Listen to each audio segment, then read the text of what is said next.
Hi and welcome to the statistics and probability for data science machine learning deep learning. मैं हूं Fahd Hussain और उम्मीद करता हूं आप बहुत अच्छे मिजाज में होंगे।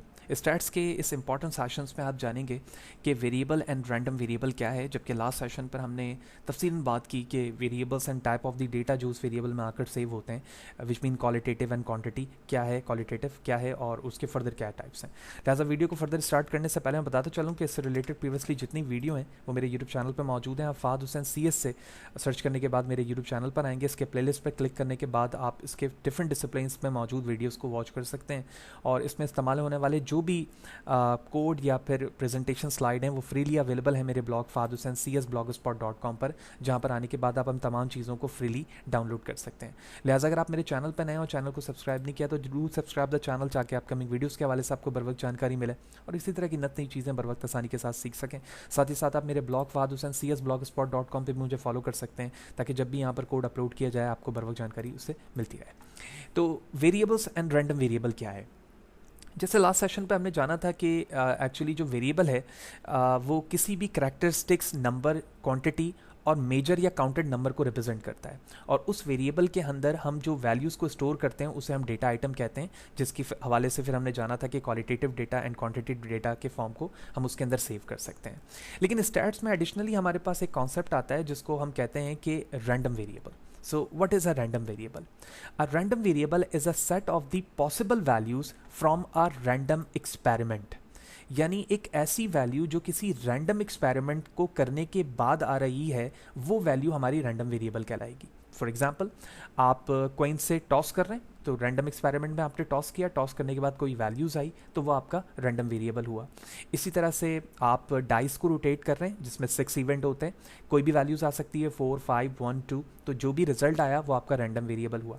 इसी तरह अगर मैं रियल लाइफ में बात करूँ तो ट्रैफिक जो हमारे सिटी में मौजूद है, इसमें नंबर ऑफ एक्सीडेंट, तो रोज़ जो नंबर ऑफ एक्सीडेंट होते हैं वो डिफरेंट होते हैं। कभी कोई एक्सीडेंट भी नहीं हो सकता, कभी 5, कभी 10, कभी 15, कोई भी हो सकते हैं, तो इसमें वेरिएशन मौजूद है।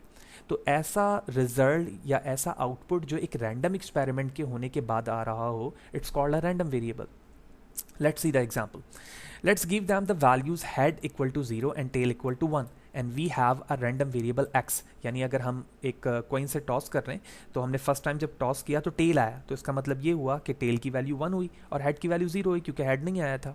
तो इस वक्त जो रैंडम वेरिएबल है उसे कैपिटल X से यहाँ पर रिप्रेजेंट किया जा रहा है, क्योंकि ये एक रैंडम एक्सपेरिमेंट के बाद आने वाला रिजल्ट है। अब इनकी पॉसिबल वैल्यूज़ क्या हो सकती हैं? यानी जब मैं टॉस करूँगा या तो हेड आएगा या टेल आएगा, तो यहाँ पर हमने टेल को 1 से रिप्रेजेंट किया हुआ है जबकि हेड को 0 से, तो ये इसकी पॉसिबल वैल्यूज़ हो गई। इन दोनों पॉसिबल वैल्यूज़ में से कोई से भी आ सकती हैं।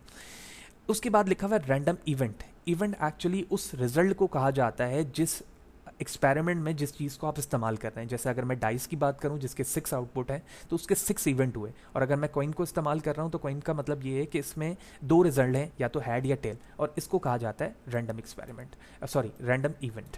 तो इस तरह से हमने जाना कि रैंडम वेरिएबल क्या है, उसे कैपिटल X से रिप्रेजेंट किया जाता है और जो भी उसकी वैल्यूज़ आ रही है उसके पॉसिबल वैल्यूज़ को दिखाने का तरीका ये है कि आप उसके पास पॉसिबल वैल्यूज़ को लिखेंगे और उसके इवेंट को दिखाने का मतलब ये है कि उसमें जो भी नंबर्स हैं, अगर फॉर एग्जांपल ये डाइज होता तो इस तरह से 1, 2 एंड सो ऑन, इस तरह से मैं 6 नंबर यहाँ पर लिख रहा होता।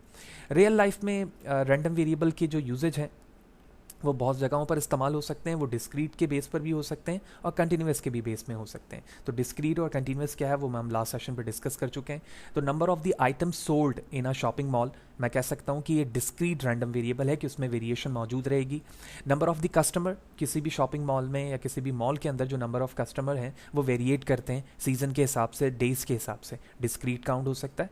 नंबर ऑफ ट्रैफिक एक्सीडेंट जो अभी हमने डिस्कस भी किया, डिस्क्रीट काउंट हो सकता है क्योंकि ये काउंटेबल है। इंटरेस्ट रेट कंटिन्यूस वैल्यूज़ में हो सकता है, कंटिन्यूसली चेंजिंग आती रहती है एटमॉस्फेयर के रिस्पेक्ट से भी। एटमॉस्फेयर से मुराद ये है कि मार्केट ट्रेंड, उसके मुताबिक चेंजिंग हो सकती है। एनिमल या किसी भी ह्यूमन का वेट वो चेंज होता रहता है, ठीक है, कंटिन्यूसली उसमें चेंजिंग आ रही है, वो माइनर सी चेंजिंग हो या फिर बड़े पैमाने पर हो। तो ये कुछ रियल लाइफ एग्जांपल्स हैं जो रैंडम वेरिएबल इस्तेमाल होते हैं, और स्टैट्स के अंदर हम रैंडम वेरिएबल को डिफरेंट सिनेरियोज पे यूज़ कर रहे होते हैं। तो होपफुली आपको ये बात बेहतर तरीके से समझ में आ गई होगी कि वेरिएबल और एक सिंपल रैंडम वेरिएबल में क्या फ़र्क है, और इसी तरह रैंडम वेरिएबल का कॉन्सेप्ट किस तरह से यूज़ होता है और उसको कैसे रिप्रेजेंट किया जाता है। फिर भी कोई सवाल है, कोई चीज़ अगर समझ में नहीं आई है, कमेंट सेशन पे आप ज़रूर पूछें, कोशिश करूँगा इस सवाल से आपको बर वक्त जवाब दे सकूँ। वीडियो अच्छी लगी है तो लाइक करें, ज़्यादा से ज़्यादा लोगों को शेयर करें, और मेरे चैनल पर नए हैं तो चैनल को ज़रूर सब्सक्राइब करें ताकि आप जान सकें ये तमाम चीज़ें जो बड़े आसान लफ्ज़ों में आपको बताई जाती हैं। Thank you, see you in the next session.